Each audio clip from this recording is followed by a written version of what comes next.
जोहार मध्य प्रदेश। राम राम। सेवा जोहार। मोर सगा जनजाति बहन भाई ला स्वागत जोहार करता हूं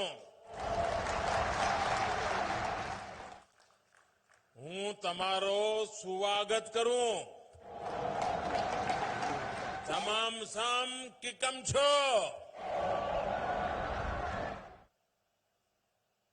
मालथन आप सबान सो मिलन बड़ी खुशी हुई रही है।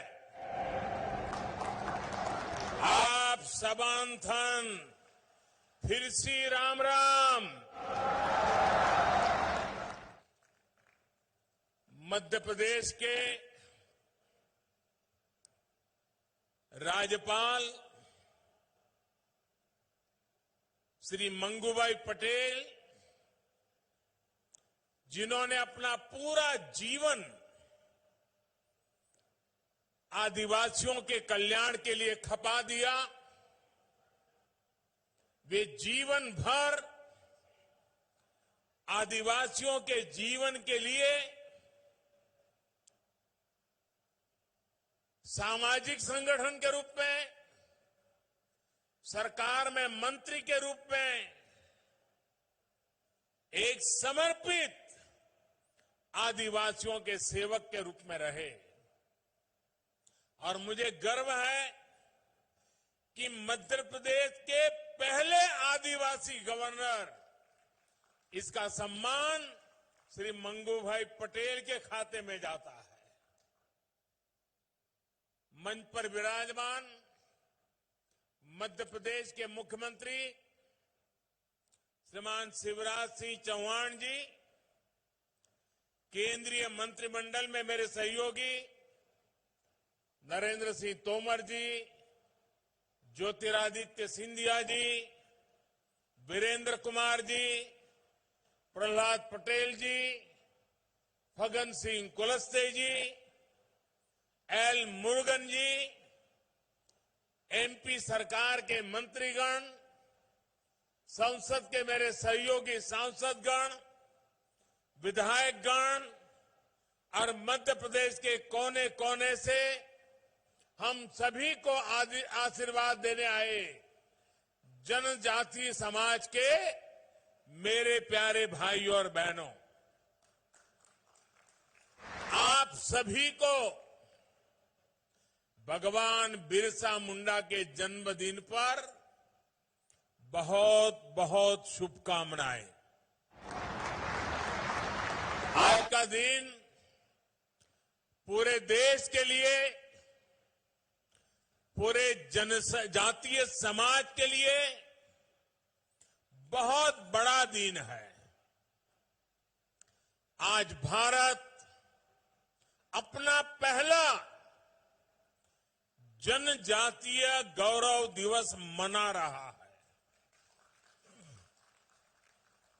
आजादी के बाद देश में पहली बार इतने बड़े पैमाने पर पूरे देश के जनजातीय समाज की कला, संस्कृति, स्वतंत्रता आंदोलन और राष्ट्र निर्माण में उनके योगदान को गौरव के साथ याद किया जा रहा है, उन्हें सम्मान दिया जा रहा है।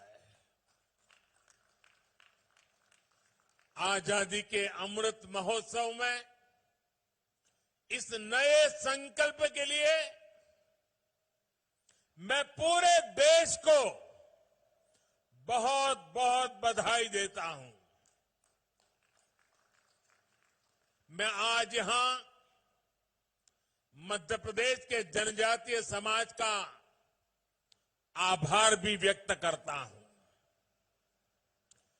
बीते अनेक वर्षों में निरंतर हमें आपका स्नेह, आपका विश्वास मिला है।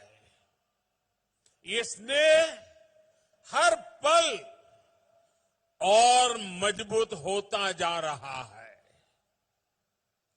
आपका यही प्यार हमें आपकी सेवा के लिए दिन रात एक करने के लिए प्रेरणा देता है, ऊर्जा देता है। साथियों,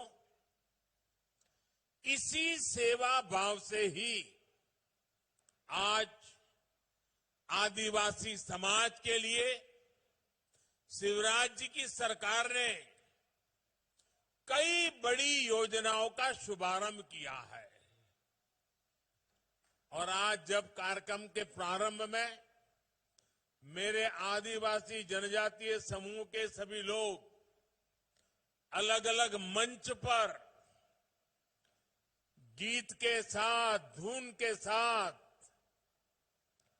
अपनी भावनाएं प्रकट कर रहे थे,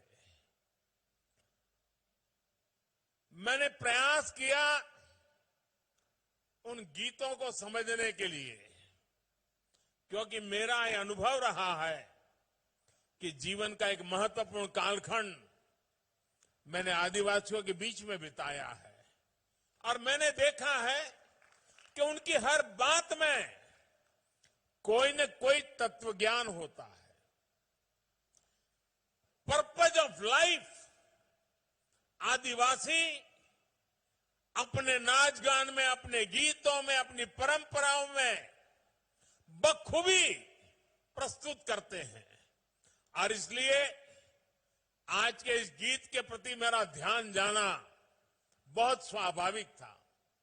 और मैंने जब गीत के शब्दों को बारीकी से देखा तो मैं गीत को तो नहीं दोहरा रहा हूं, लेकिन आपने जो कहा शायद देश भर के लोगों को आपका एक एक शब्द जीवन जीने का कारण, जीवन जीने का इरादा, जीवन जीने के हेतु बखूबी प्रस्तुत करता है। आपने अपने नृत्य के द्वारा, अपने गीत के द्वारा आज प्रस्तुत किया, शरीर 4 दिनों का है, अंत में मिट्टी में मिल जाएगा। खाना पीना खूब किया, भगवान का नाम भुलाया। देखिए ये आदिवासी हमें क्या कह रहे हैं जी। सचमुच में वे शिक्षित है कि हमें अभी सीखना बाकी है। आगे कहते हैं, मौज मस्ती में उम्र बिता दी, जीवन सफल नहीं किया। अपने जीवन में लड़ाई झगड़ा खूब किया, घर में उत्पाद भी खूब किया। जब अंत समय आया तो मन में पछताना व्यर्थ है। धरती, खेत, खलियान किसी के नहीं है। देखिए आदिवासी मुझे क्या समझा रहा है। धरती, खेत, खलिहान किसी के नहीं है। अपने मन में गुमान करना व्यर्थ है। ये धन दौलत कोई काम के नहीं है, इसे यहीं छोड़ के जाना है। आप देखिए इस संगीत में, इस नृत्य में जो शब्द कहे गए हैं वो जीवन का उत्तम तत्व ज्ञान जंगलों में जिंदगी गुजारने वाले मेरे आदिवासी भाई बहनों ने आत्मसात किया है। इससे बड़ी किसी देश की ताकत क्या हो सकती है? इससे बड़ी किसी देश की विरासत क्या हो सकती है? इससे बड़ी देश की पूंजी क्या हो सकती है? साथियों, इसी सेवा भाव से ही आज आदिवासी समाज के लिए शिवराज जी की सरकार ने कई बड़ी योजनाओं का शुभारंभ किया है। राशन आपके ग्राम योजना हो या फिर Madhya Pradesh sickle cell mission हो, ये दोनों कार्यक्रम आदिवासी समाज में स्वास्थ्य और पोषण को बेहतर बनाने में अहम भूमिका निभाएंगे। मुझे इसका भी संतोष है कि प्रधानमंत्री गरीब कल्याण अन्न योजना के तहत मुफ्त राशन मिलने से कोरोना काल में गरीब आदिवासी परिवारों को इतनी बड़ी मदद मिली। अब जब गांव में आपके घर के पास सस्ता राशन पहुंचेगा तो आपका समय भी बचेगा और अतिरिक्त खर्च से भी मुक्ति मिलेगी। आयुष्मान भारत योजना से पहले ही अनेक बीमारियों का मुफ्त इलाज आदिवासी समाज को मिल रहा है, देश के गरीबों को मिल रहा है। मुझे खुशी है कि मध्य प्रदेश में जनजातीय परिवारों में तेजी से मुफ्त टीकाकरण भी हो रहा है। दुनिया के पढ़े लिखे देशों में भी टीकाकरण को लेकर के सवालिया निशान लगाने की खबरें आती हैं, लेकिन मेरा आदिवासी भाई बहन टीकाकरण के महत्व को समझता भी है, स्वीकारता भी है और देश को बचाने में अपनी भूमिका अदा कर रहा है। इससे बड़ी समझदारी क्या होती है? 100 साल की सबसे बड़ी महामारी से सारी दुनिया लड़ रही है। सबसे बड़ी महामारी से निपटने के लिए जनजातीय समाज के सभी साथियों का वैक्सीनेशन के लिए आगे बढ़कर आना सचमुच में यह अपने आप में गौरवपूर्ण घटना है। पढ़े लिखे शहरों में रहने वाले लोगों ने मेरे इन आदिवासी भाइयों से बहुत कुछ सीखने जैसा है।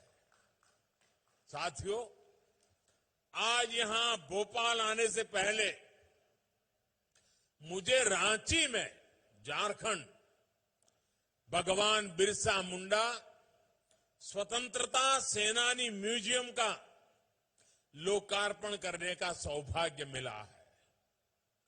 आजादी की लड़ाई में जनजातीय नायक नायिकाओं की वीर गाथाओं को देश के सामने लाना, उसे नई पीढ़ी से परिचित कराना हमारा कर्तव्य है। गुलामी के कालखंड में विदेशी शासन के खिलाफ खासी गारो आंदोलन, मिजो आंदोलन, कोल आंदोलन समेत कई संग्राम हुए। गौंड महारानी वीर दुर्गावती का शौर्य हो या फिर रानी कमलापति का बलिदान, देश इन्हें भूल नहीं सकता।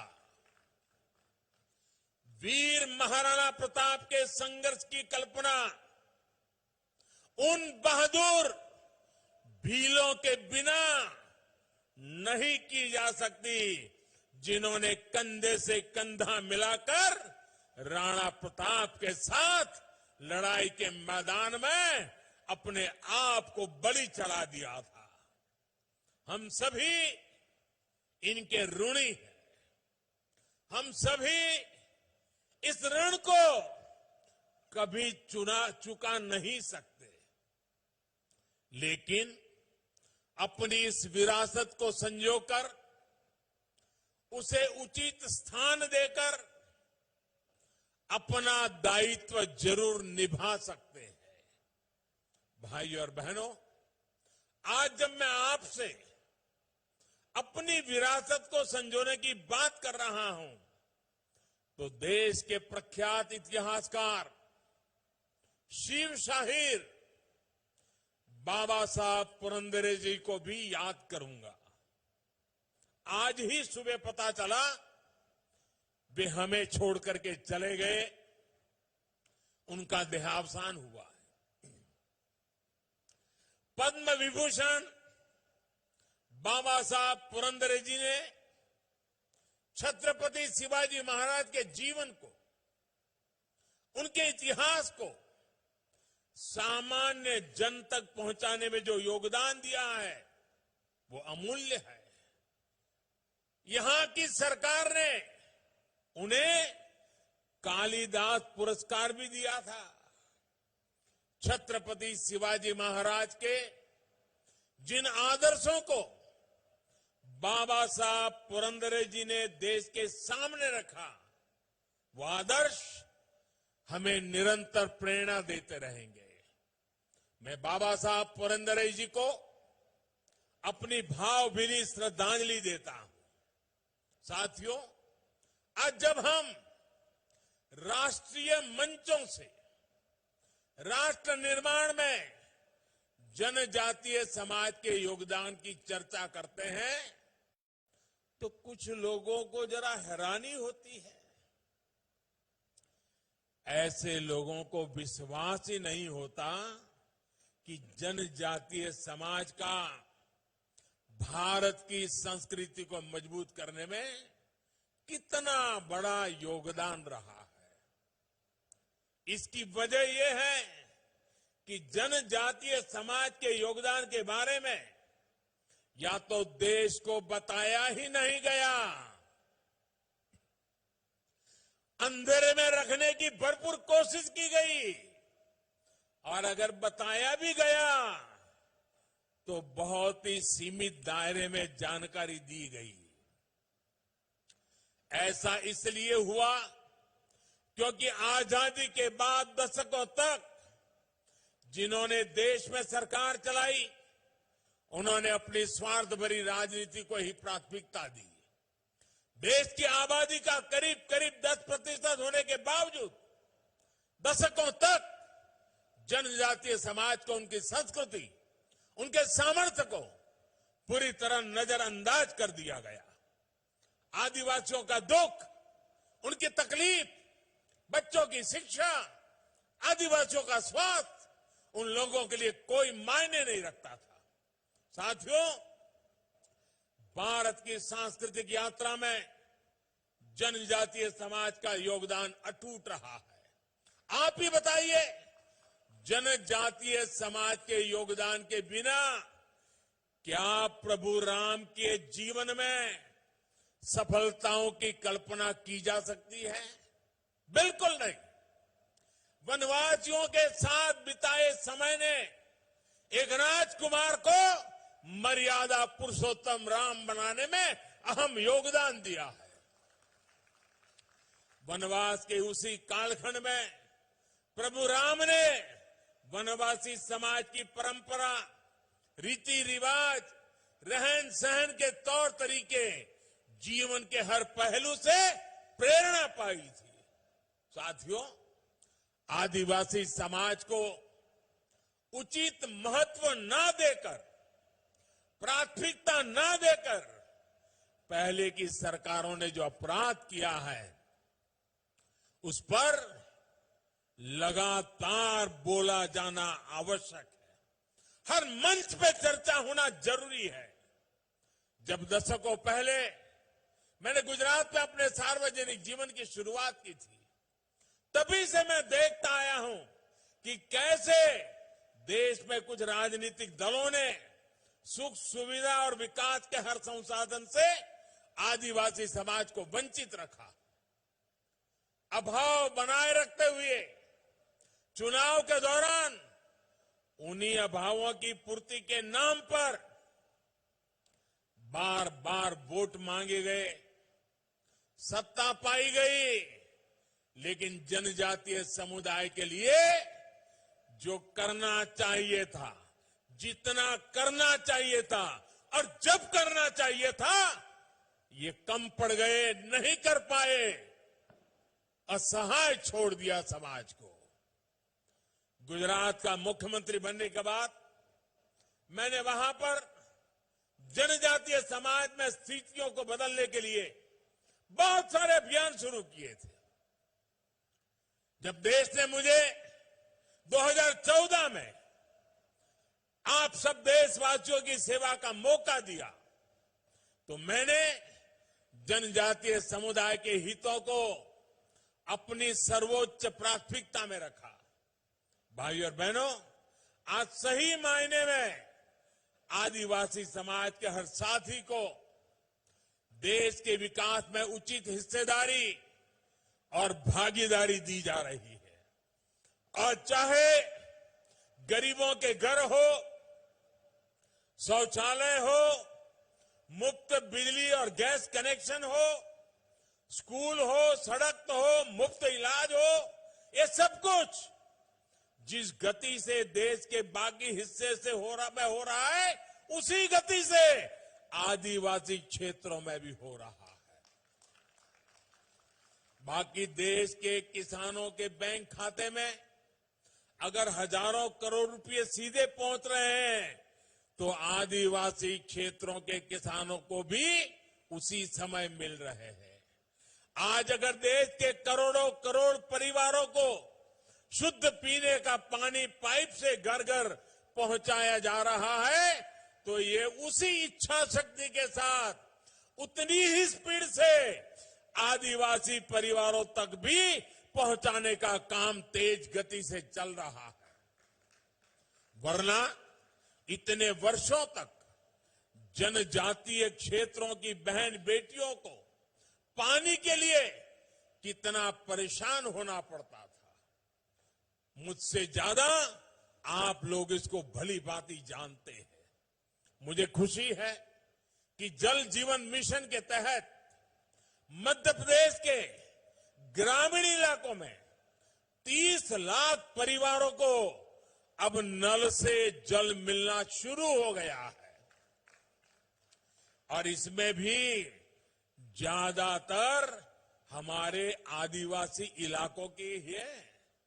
साथियों, जनजातीय विकास के बारे में बात करते हुए एक बात और कही जाती थी। कहा जाता था जनजातीय क्षेत्र भौगोलिक से बहुत कठिन होते हैं। कहा जाता था कि वहां सुविधाएं पहुंचाना मुश्किल होता है। ये सारा बहाना काम न करने के बहाने थे।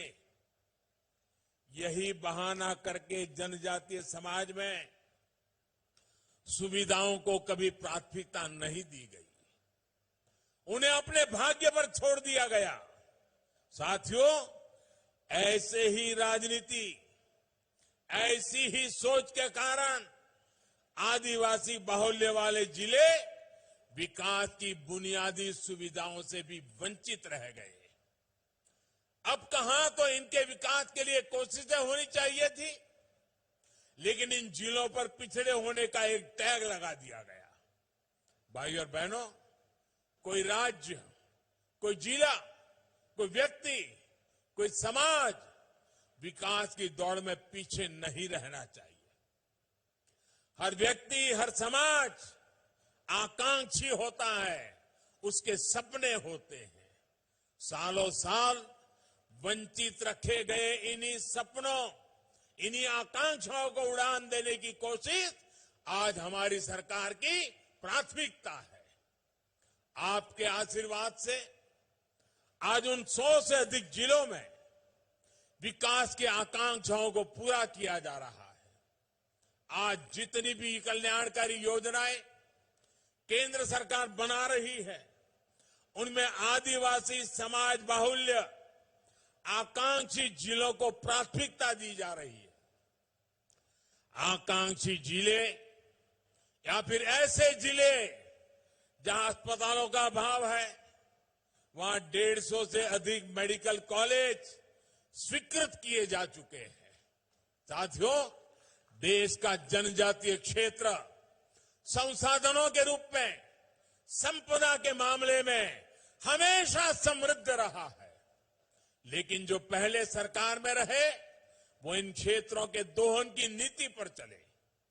हम इन क्षेत्रों के सामर्थ्य के सही इस्तेमाल की नीति पर चल रहे हैं।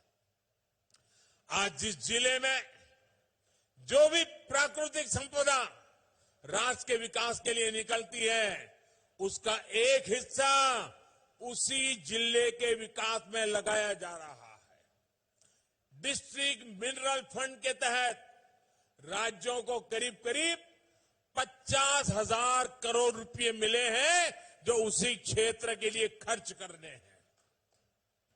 आज आपकी संपदा आपके ही काम आ रही है, आपके बच्चों के काम आ रही है। अब तो खनन से जुड़ी नीतियों में भी हमने ऐसे बदलाव किए हैं जिससे जनजातीय क्षेत्रों में ही रोजगार की व्यापक संभावनाएं बने। भाई और बहनों, आजादी का ये अमृतकाल आत्मनिर्भर भारत के निर्माण का काल है। भारत की आत्मनिर्भरता जनजातीय भागीदारी के बिना संभव नहीं है। आपने देखा होगा, अभी हाल में पद्म पुरस्कार दिए गए हैं। जनजातीय समाज से आने वाले साथी जब राष्ट्रपति भवन पहुंचे, पैर में जूते भी नहीं थे। सारी दुनिया देख करके दंग रह गई, हैरान रह गई। आदिवासी और ग्रामीण समाज में काम करने वाले ये देश के असली हीरो है, असली हीरो है। यही तो हमारे डायमंड है, यही तो हमारे हीरे हैं। भाई और बहनों, जनजातीय समाज में प्रतिभा की कमी कभी कोई कमी नहीं रही है। लेकिन दुर्भाग्य से पहले की सरकारों में आदिवासी समाज को अवसर देने के लिए जो जरूरी राजनीतिक इच्छा शक्ति चाहिए ना, कुछ नहीं था, बहुत कम थी। सृजन आदिवासी परंपरा का हिस्सा है। मैं अभी आने से पहले सभी आदिवासी समाज की बहनों के द्वारा जो निर्माण कार्य हुआ है, वो देख करके मैं सचमुच में बड़े मन को आनंद होता था। इनकी उंगलियों में, इनके पास क्या ताकत है। सृजन आदिवासी परंपरा का हिस्सा है, लेकिन आदिवासी सृजन को बाजार से नहीं जोड़ा गया। आप कल्पना कर सकते हैं, बांस की खेती जैसी छोटी और सामान्य सी चीज को कानूनों के मकर जाल में फंसा कर रखा गया था। क्या हमारे जनजातीय भाइयों बहनों के ये हक नहीं था? समाज को उसकी छोटी छोटी आवश्यकताओं की पूर्ति के लिए लंबा इंतजार करवाया गया, उसकी अपेक्षा की गई, उपेक्षा की गई। अब उसको आत्मनिर्भर बनाने के लिए निरंतर प्रयास किया जा रहा है। लकड़ी और पत्थर की कलाकारी तो आदिवासी समाज सदियों से कर रहा है, लेकिन अब उनके बनाए उत्पादों को नया मार्केट उपलब्ध कराया जा रहा है। ट्राइफेड पोर्टल के माध्यम से जनजातीय कलाकारों के उत्पाद देश और दुनिया के बाजारों में ऑनलाइन भी बिक रहे हैं। जिस मोटे अनाज को कभी दोयम नजर से देखा जाता था, वो भी आज भारत का ब्रांड बन रहा है। साथियों, वन धन योजना हो, वनोपज को एमएसपी के दायरे में लाना हो, या बहनों की संगठन शक्ति को नई ऊर्जा देना, ये जनजातीय क्षेत्रों में अभूतपूर्व अवसर पैदा कर रहे हैं। पहले की सरकारें सिर्फ 8-10 वन उपजों पर एमएसपी दिया करती थी। आज हमारी सरकार करीब करीब 90 वन उपजों पर एमएसपी दे रही है। कहां 9-10 और कहां 90। हमने 2500 से अधिक वन धन विकास केंद्रों को 37,000 से अधिक वन धन सेल्फ हेल्प ग्रुपों से जोड़ा गया है। इनसे आज लगभग 7.5 लाख साथी जुड़े हैं। उनको रोजगार और स्वरोजगार मिल रहा है। हमारी सरकार ने जंगल की जमीन को लेकर भी पूरी संवेदनशीलता के साथ कदम उठाए हैं। राज्यों में लगभग 20 लाख जमीन के पट्टे देकर हमने लाखों जनजातीय साथियों की बहुत बड़ी चिंता दूर की है। भाइयों और बहनों, हमारी सरकार आदिवासी युवाओं की शिक्षा और कौशल पर विशेष बल दे रही है। एकलव्य मॉडल रेजिडेंशियल स्कूल आज जातीय क्षेत्रों में शिक्षा की नई ज्योति जागृत कर रही है। आज मुझे यहां 50 एकलव्य मॉडल रेजिडेंशियल स्कूलों के शिलान्यास का अवसर मिला है। हमारा लक्ष्य देश भर में ऐसे लगभग 750 स्कूल खोलने का है। इनमें से अनेकों एकलव्य स्कूल ऑलरेडी शुरू हो चुके हैं। 7 साल पहले हर छात्र पर सरकार लगभग 40,000 रुपये खर्च करती थी। वो आज बढ़कर 1 लाख रुपये से अधिक हो चुका है। इससे जनजातीय छात्र छात्राओं को और अधिक सुविधा मिल रही है। केंद्र सरकार हर साल लगभग 30 लाख जनजातीय युवाओं को स्कॉलरशिप भी दे रही है। जनजातीय युवाओं को उच्च शिक्षा और रिसर्च से जोड़ने के लिए भी अभूतपूर्व काम किया जा रहा है। आजादी के बाद जहां सिर्फ 18 ट्राइबल रिसर्च इंस्टीट्यूट बने, वहीं सिर्फ 7 साल में 9 नए संस्थान स्थापित किए जा चुके हैं। साथियों, जनजातीय समाज के बच्चों को एक बहुत बड़ी दिक्कत पढ़ाई के समय भाषा की भी होती थी। अब नई राष्ट्रीय शिक्षा नीति में स्थानीय भाषा में पढ़ाई पर बहुत जोर दिया गया है। इसका भी लाभ हमारे जनजातीय समाज के बच्चों को मिलना तय है। भाइयों और बहनों, जनजातीय समाज का प्रयास, सबका प्रयास, यही आजादी के अमृत काल में बुलंद भारत के निर्माण की ऊर्जा है। जनजातीय समाज के आत्मसम्मान के लिए, आत्मविश्वास के लिए, अधिकार के लिए हम दिन रात मेहनत करेंगे। आज जनजातीय गौरव दिवस पर हम इस संकल्प को फिर दोहरा रहे हैं और ये जनजातीय गौरव दिवस जैसे हम गांधी जयंती मनाते हैं, जैसे हम सरदार पटेल की जयंती मनाते हैं, जैसे हम बाबा साहब अम्बेडकर की जयंती मनाते हैं, वैसे ही भगवान बिरसा मुंडा की 15 नवंबर की जयंती हर वर्ष जनजातीय गौरव दिवस के रूप में पूरे देश में मनाई जाएगी। एक बार फिर आप सभी को बहुत बहुत शुभकामनाएं। मेरे साथ दोनों हाथ ऊपर करके पूरी ताकत से बोलिए, भारत माता की, भारत माता की, भारत माता की, भारत माता की। बहुत बहुत धन्यवाद। बहुत बहुत आभार माननीय प्रधानमंत्री महोदय का। उनकी उपस्थिति, उनके स्नेह, उनके सानिध्य, उनके मार्गदर्शन के लिए और सदैव इस देश को इस बात पर गर्व महसूस होता है